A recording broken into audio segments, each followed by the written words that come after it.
Bonjour à tous, bienvenue dans la jungle botanique comestible. Alors aujourd'hui je vais vous parler de un peu de débroussaillage et compagnie. Alors, donc là c'est un terrain qui est en face de la jungle en fait. C'est une future jungle qui a l'autre exposition et qui a beaucoup moins d'arbres.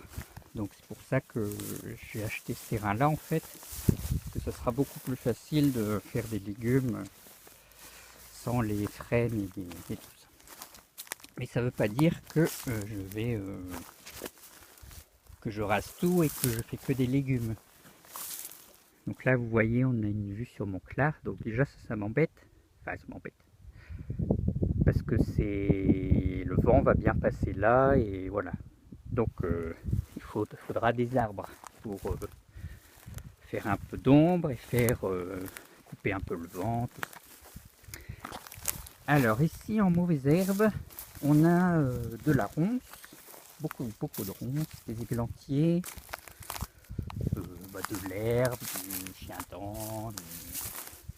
Il y a ces petites plantes là que je ne sais pas trop leur nom, hein, qui repoussent tout le temps, qui sont des assez grosses souches un peu.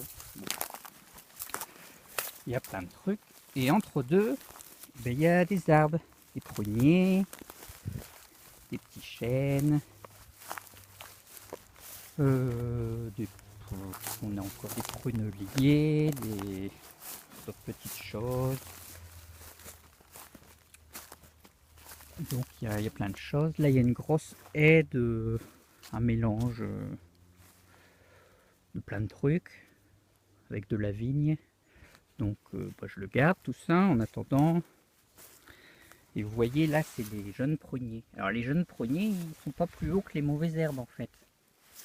Et donc c'est très compliqué. Alors quand vous arrivez comme ça, il y a plein de solutions différentes. Mais moi je voulais garder les arbres déjà. Parce qu'en plus j'en ai trouvé des comestibles sympathiques. Donc voilà. Alors ce qu'il faut faire dans tous les cas, c'est passer la débroussailleuse tout doucement. Donc il va falloir y aller vraiment tout doucement quand vous êtes en forme, quand vous avez le cerveau qui est bien on, pour y aller tout doucement en repérant tous les arbres. Oui, il est tout petit lui. Je ne sais pas si vous le voyez. Donc voilà. Ensuite, il faudrait passer régulièrement la débroussailleuse parce que sinon ça repousse et il faudra tout recommencer. Donc ça aura servi à rien. Voilà. Et ensuite, ce qui peut être intéressant, c'est vraiment baliser tous les arbres. Comme ça, quand vous arrivez avec votre débroussailleuse, que vous voyez un poteau, vous vous dites attention, il y a un arbre, on va doucement. Voilà. Donc quand vous pouvez, vous les épargnez. Si vous en coupez, à la limite c'est pas trop grave parce que ça va repousser. Là il y a des genévriers. Donc voilà. Mais bon, c'est à vous de gérer. Mais bon, moi je conseille vraiment d'essayer de travailler avec les arbres. Donc voilà. Alors par contre, après, il y a d'autres parties où il y a vraiment beaucoup de pruneliers. Par ici, en fait, au bord de la haie. Là. Et donc, du coup, ici, c'est pas possible. En plus, il y a vraiment des ronces et tout. Il y a plein de trucs. Donc, ça n'a pas été possible de tout sauvegarder, on va dire. Donc, à ce moment-là, ce que vous faites, c'est que vous faites une allée où vous massacrez tout. Et surtout, vous l'entretenez bien. Et ensuite, tout doucement, vous vous occuperez de ce qui est à côté. Parce que vous voyez, quand on passe la débroussailleuse là-dedans, on n'y voit pas grand-chose.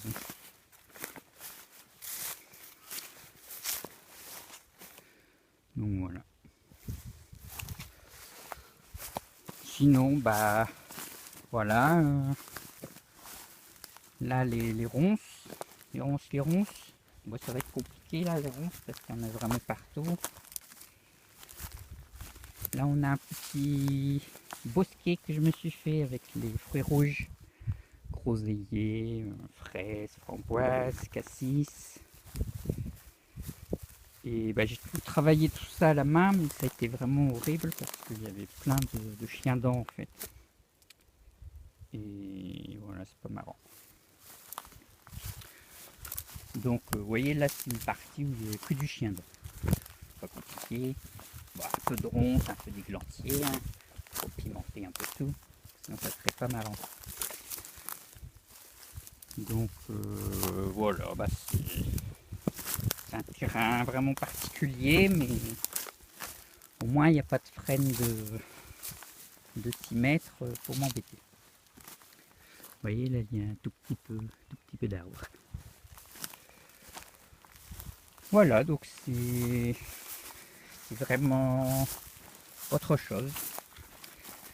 Alors, un truc qui est bien aussi, c'est que donc là, c'est l'autre exposition vraiment totalement. Et en fait, en hiver, bah, en été aussi, remarque, va y avoir une différence de température, mais assez hallucinante. Par exemple, là, ce matin, à midi, j'étais de l'autre côté, j'ai travaillé un petit peu à l'ombre et j'ai eu froid aux mains et tout. J'étais habillé avec mes manteaux, tout ça. Et là, je suis sur l'autre partie, et ben je suis en t-shirt et en short. Et, et j'ai chaud en fait. Donc c'est assez hallucinant. Bon, en revanche, en été, c'est pareil. Mais de l'autre sens.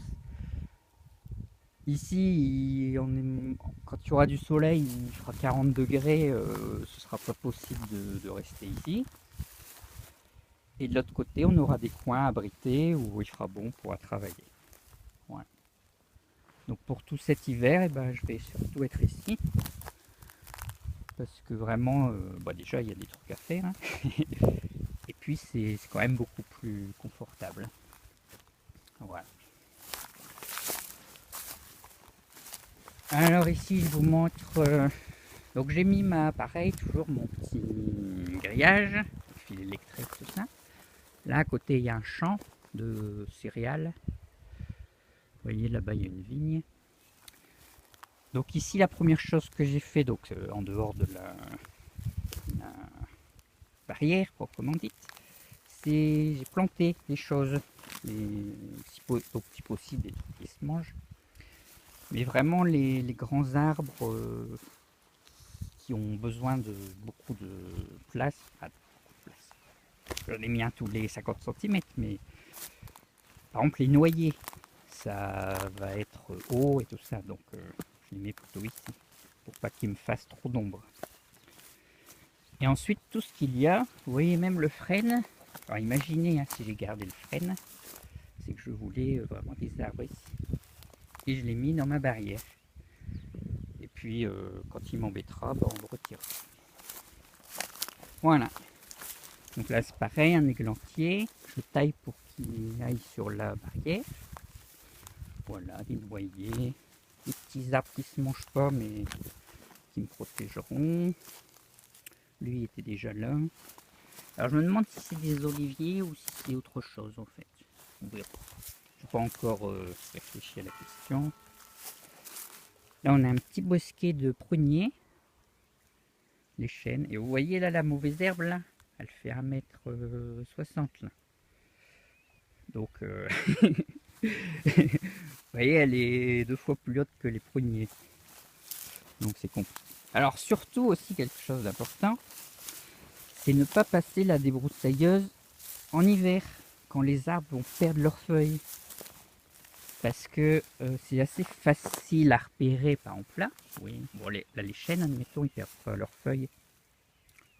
Quoique ceux-ci vont les perdre. Mais vous voyez, bon, ça se repère assez facilement. Alors que quand vous arrivez comme ça, là, avec un petit prunelier qui a perdu ses feuilles, bah, on le voit pas. Donc moi j'ai décidé d'arrêter la débroussailleuse pour l'hiver parce que c'est vraiment trop dangereux point de vue perdre les arbres. Voilà. Donc plutôt attendre le printemps et là travailler un peu à la main, essayer de dégager autour des arbres pour petit à petit que vous soyez tranquille. Voilà. J'ai essayé de vous montrer un petit arbre très intéressant que j'ai trouvé. Donc alors je suis en veille de genévrier ici. Il y a une autre partie en bas où il y en a encore plus. Alors il est où? Donc il y a de la vigne aussi. Donc on verra ce que j'en fais. Donc vous voyez là il y a un petit chemin, petits arbres. Ah il y en a...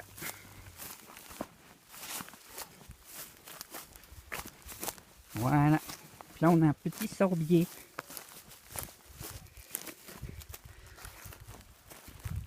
Donc c'est un arbre qui fait des fruits. Vraiment très intéressant, qui devient très grand, tout ça. Et bah lui, il a fallu le repérer. À ce que vous voyez là, il était encore plus petit l'année dernière. Donc c'est pour ça que si j'avais passé le motoculteur partout, par exemple, eh ben, j'aurais perdu plein de choses. Ici, on a des asperges sauvages. Donc moi, les asperges sauvages, j'y tiens. Donc voilà. En dehors de ça, il y a des ormes qui sont pas terribles.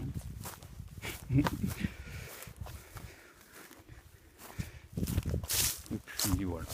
Bon bah je pense qu'on a fait le tour là. Alors ça c'est des petits cardons aux artichauts que j'ai plantés l'année dernière. Et bah, ils n'ont pas grandi beaucoup. Là ils sortent de terre. On verra s'ils augmentent un peu de taille. Parce que c'est un terrain donc, qui a vraiment... qui a été lessivé, qui a été labouré par les sangliers. Et vous voyez là il est abandonné depuis 10-15 ans. Et il ressemble pas du tout à une forêt. Donc c'est qu'il y a quand même... Ah, il y en a un petit, tout petit sorbier. Vous voyez celui-là.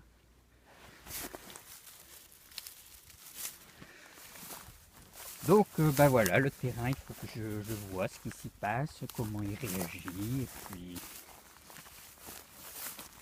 Mais en tout cas, je suis content parce que je peux travailler en hiver. Voilà, je monte la vue. Donc là c'est exposition, là c'est le sud par là. Le soleil est un tout petit peu plus haut. Et donc la jungle elle est juste en face là dans... Bon juste en face. Voilà. Bon ben je vais continuer à mettre mes petits tuteurs. Enfin mes tuteurs. Mes petits marqueurs. Les balises. Voilà c'est le mot que je cherchais une fois. Mes balises. Et puis après j'irai manger de l'autre côté. Au frais. Allez à bientôt dans la jungle.